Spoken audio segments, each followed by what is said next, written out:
बिस्मिल्लाहिर्रहमानिर्रहीम। अस्सलाम वालेकुम। मैं हूँ सैयदा महरिल अज़ीमी, कलर थेरेपी के साथ तबीबा हूँ, कलर थेरेपिस्ट हूँ। और मेरे अच्छे अच्छे व्यूवर्स कैसे हैं आप लोग? उम्मीद करती हूँ कि आप लोग खैरियत से होंगे, बहुत खुश होंगे। वो बीमारी है डरावने ख्वाब, जिसे नाइट मेयर भी कहते हैं और जिसको काबूस भी कहा जाता है। इस पर अभी तफसीली बातचीत होगी।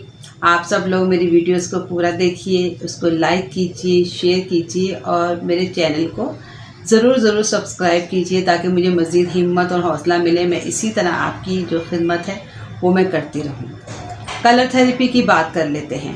कलर थेरेपी जो इलाज है वो ज़माना कदीम से, सदियों से, जो पुराने ज़माना जो चलता चला आ रहा है उस ज़माने से ही ये कलर थेरेपी का जो इलाज है ये सेहत हासिल करने के लिए इस्तेमाल होता रहा है।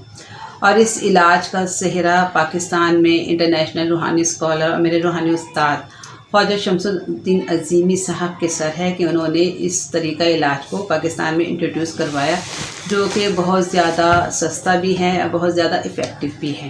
कुरान मजीद फुरकान हमीद में बार बार रंगों के फ़वाइद का जिक्र है। सूरह नहल में अल्लाह ताला इरशाद फरमाते हैं कि इनके पेट से निकलती है पीने की चीज़ जिसमें मुख्तलिफ रंग हैं और इसमें शिफा है लोगों के लिए। कुरान मजीद इस अमर की निशानदही करता है कि शहद की मक्खी के पेट से निकलने वाली जो सयाल मादे हैं, जिनको इल्म तिब में एंजाइम्स कहा जाता है, इसमें बहुत ज़्यादा लोगों के लिए फ़ायदा है, बहुत ज़्यादा सेहत है। और जो अगर इन आयात पर हम गौर फ़िक्र करें तो ये अमर हमारे सामने आता है, ये बात वाज़ेह हो जाती है कि अल्लाह ताला इरशाद फरमा रहे हैं कि शहद की मक्खी के पेट से जो सयाल यानी कि लिक्विड्स निकल रहे हैं उसमें अल्लाह ताला ने मुख्तलिफ रंगों का जिक्र किया है और ये कि उससे लोगों को शिफा मिलती है, लोगों को बहुत ज़्यादा जो है वो फ़ायदा हासिल होता है। जदीद नज़रिए के मुताबिक हर मर्ज़ जो है, हर बीमारी जो है वो जरासीम के सबब पैदा होती है और उनके अंदर एक रंग की जो है वो लहर पाई जाती है। अगर जो मरीज़ है उसको उसकी एंटी या मुखालिफ जो है लहर जो है उसमें उसको पहुंचाई जाए तो जिसकी वजह से वो जरासीम मर जाते हैं और मरीज़ को शिफा हासिल हो जाती है। कलर थेरेपी की अफादियत का आपको इस बात से अंदाज़ा हो जाएगा कि न्यूजीलैंड एक ऐसा मुल्क है जहाँ पर इलाज मालजा जो है वो हुकूमत की तरफ से फ्री है, यानी वहाँ दवा और डॉक्टर दोनों फ्री हैं। और वहाँ पर रंगों के जो माहिर हैं, जो रंगों से इलाज करते हैं, उनके क्लिनिक्स पर इतना रश होता है कि इतना हजूम होता है मरीज़ों का कि वहाँ पर संभालना मुश्किल हो जाता है। इंटरनेशनल रूहानी स्कॉलर और मेरे रूहानी उस्ताद ख्वाजा शमसुद्दीन अज़ीमी साहब फरमाते हैं कि जब एक आदमी, एक भाई दूसरे भाई को अस्सलाम वालेकुम कहता है, सलाम करता है, तो इसका मतलब ये है कि वो ये कहना चाहता है कि ऐ मेरे भाई, आप मेरी तरफ से आप कोई अंदेशा ना करना, क्योंकि मेरे दिल में आपके लिए खुलूस व मोहब्बत है, मेरे दिल में आपके लिए यगानगत है और आफ़ियत और सलामती के जज्बात मेरे दिल के अंदर मौजूद हैं और मेरी तरफ से आपको मेरे किसी भी तर्ज़ अमल की वजह से आपको कोई नुकसान नहीं पहुंचेगा। जब अस्सलामु अलैकुम जो है इसको शऊरी हवास के साथ सोच समझकर ज़ुबान के साथ अदा किया जाए तो जो मुखातिब है उसके दिल में वफ़ादारी और जो है बहुत ज़्यादा उसके अंदर खुलूस, मोहब्बत और यगानगत के जो जज्बात हैं वो पैदा हो जाते हैं। और नबी करीम सल्लल्लाहु अलैहि वसल्लम का फरमान भी यही है कि आपने फरमाया कि अस्सलाम जो है ये अल्लाह ताला के नामों में से एक नाम है जिसको अल्लाह ताला ने ज़मीन पर नाजिल किया है। बस तुम ज़मीन पर अस्सलाम को लोगों में बहुत ज़्यादा फैलाओ। तो जब हम अस्सलाम वालेकुम कहते हैं किसी को तो इसका मतलब होता है कि हम उसकी सलामती चाहते हैं, उसकी खैरियत चाहते हैं और किसी भी तरह का हम उसका नुकसान नहीं चाहते।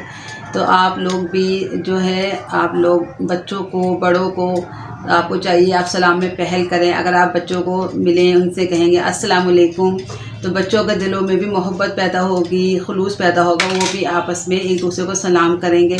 जब एक दूसरे को सलाम करेंगे तो आपस में खुलूस और मोहब्बत बढ़ेगा और माशरे में सुकून हो जाएगा। चलें रंगों से बातें करते हैं। हमारा कलर जो है वो सिल्वर कलर चल रहा है। पिछली मरतबा पे उसके कुछ ख़वास बताए थे और आज भी मैं आपको उसके कुछ ख़वास बताती हूँ। इस कलर के जो हामिल लोग होते हैं वो पिछले तल्ख जो है रास्ते हैं उनको छोड़कर उनमें आगे बढ़ने की सलाहियत बहुत ज़्यादा मौजूद होती है। वो अपने तेज़ और मुनज़्ज़म ज़हन की वजह से लोगों में बहुत ज़्यादा जो है वो मकबूलियत हासिल कर लेते हैं, सादा ज़िंदगी गुजारते हैं और इसके साथ साथ वो बेजा पाबंदियों और बहुत ज़्यादा जो आदतें होती हैं, बुरी आदतें होती हैं, उनसे वो अपने आप को दूर रखते हैं। चलें आज की बीमारी की तरफ चलते हैं। आज की बीमारी है डरावने ख्वाब, जिसको नाइटमेयर भी कहते हैं और काबूस भी कहते हैं। ख्वाब एक हकीकत है। जिस तरह इंसान हालत बेदारी में अल्लाह ताला की मखलूक को और अल्लाह ताला की इस हसीन कायनात को देखकर मुतासिर होता है, इसी तरह इंसान ख्वाब में भी मुख्तलिफ़ चीज़ें देखता है और उनसे भी मुतासिर होता है। ख्वाब जो है ज़िंदगी का बहुत एक अहम हिस्सा है। मुस्तक़बिल की निशानदही ख्वाबों के ज़रिए होती है और इसके अलावा ख्वाबों के ज़रिए ही बाज़ औक़ात इंसान की तब्दीली में जो है इंसान की ज़िंदगी में तब्दीली मुमकिन है। ख्वाब बाकायदा एक इल्म की है। चलें आज की बीमारी की तरफ चलते हैं। आज की बीमारी है डरावने ख्वाब, जिसको नाइटमेयर कहते हैं, काबूस भी कहा जाता है। ख्वाब एक हकीकत है। जिस तरह इंसान हालत बेदारी में अल्लाह ताला की मखलूक को और अल्लाह ताला की इस हसीन कायनात को देखकर मुतासिर होता है, इसी तरह ख्वाब में भी इंसान मुख्तलिफ़ चीज़ों को देखता है और उनसे मुतासिर होता है। ख्वाब जो है एक बाकायदा ये इल्म की हैसियत रखता है और ख्वाब के ज़रिए मुस्तक़बिल की निशानदही भी होती है और ख्वाबों के ज़रिए बाज़ औक़ात ज़िंदगी में तब्दीली भी मुमकिन है। नबी पाक सल्लल्लाहु अलैहि वसल्लम का फरमान है कि आपने फरमाया कि ख्वाब जो है नबूवत के 46वां चैप्टर है। तो ख्वाबों की बहुत ज़्यादा अहमियत है और कुरान मजीद फ़ुरक़ान हमीद में मुख्तलिफ़ अंबिया के ख्वाब बयान हुए हैं। जैसे हज़रत इब्राहीम को ख्वाब में हुक्म इलाही हुआ और आपने उस हुक्म को पूरा किया। इसके अलावा हज़रत यूसुफ़ अलैहिस्सलाम के ख्वाब कुरान मजीद में दर्ज हैं और इसके साथ साथ 2 आम लोगों के ख्वाब भी हैं जिनकी ताबीर हज़रत यूसुफ़ ने बताई थी, वो भी बड़ी अहमियत के हामिल। डरावने ख्वाब के बहुत ज़्यादा असबाब होते हैं जो मैं आपको बताती हूँ। उसमें सबसे बड़ा जो सबब है वो है बदहज़मी। इसके साथ साथ मैदे की ख़राबी है, कसरत चाय नोशी है। जो लोग बहुत ज़्यादा हॉरर फिल्में देखते हैं वो भी इस मसले से दो चार होते हैं। इसके अलावा जो लोग खाना खाते ही फ़ौरन सो जाते हैं और जो लोग बिल्कुल सीधे लेटते हैं उनको भी इस मसले का जो है सामना करना पड़ता है। इसके अलावा जो लोग बहुत ज़्यादा जो ऑयली चीज़ें खाते हैं और बहुत ज़्यादा खाना खाकर फ़ौरन ही वो जो है आराम करते हैं, जो लोग वॉक नहीं करते और जो लोग बहुत कम पानी पीते हैं, पानी को ज़्यादा अहमियत नहीं देते और जो लोग जो वर्जिश नहीं करते। इसके अलावा बहुत सारे लोग ऐसे होते हैं जो बहुत ज़्यादा जो है मुर्गन खाने के बहुत ज़्यादा शौकीन होते हैं और उसके ऊपर बहुत ज़्यादा ठंडा पानी जो है ना वो पीते हैं, तो उसके साथ साथ भी उनको इस मसले का जो है सामना करना पड़ता है। डरावने ख्वाब की अब मैं अलामात बताती हूँ। इसमें मरीज़ जब ख्वाब देखता है तो उसे ख्वाब में बहुत ज़्यादा डरावनी और ख़ौफनाक शक्लें नज़र आती हैं। उसे महसूस होता है कि जैसे वो किसी वज़न के नीचे दबा हुआ है, उसका सांस रुक रहा है, उसका दम घुट रहा है और वो चौंक कर खौफज़दा होकर बेदार हो जाता है। जब वो बेदार होता है तो उस पर घबराहट तारी होती है, पसीने से वो शराबूर होता है और उसका सांस तेज़ तेज़ चल रहा होता है और वो दोबारा सोने से घबराता है, कतराता है कि कहीं दोबारा मुझे फिर ये जो शक्लें डरावनी हैं ये दोबारा से नज़र ना आना शुरू हो जाए और उसकी नींद जो है वो उचाट हो जाती है। अब मैं इसका परहेज़ और इलाज बता देती हूँ। इसके परहेज़ में ये है कि आप जो है वो अपने सबसे पहले अपने हाजमे की इस्लाह करें।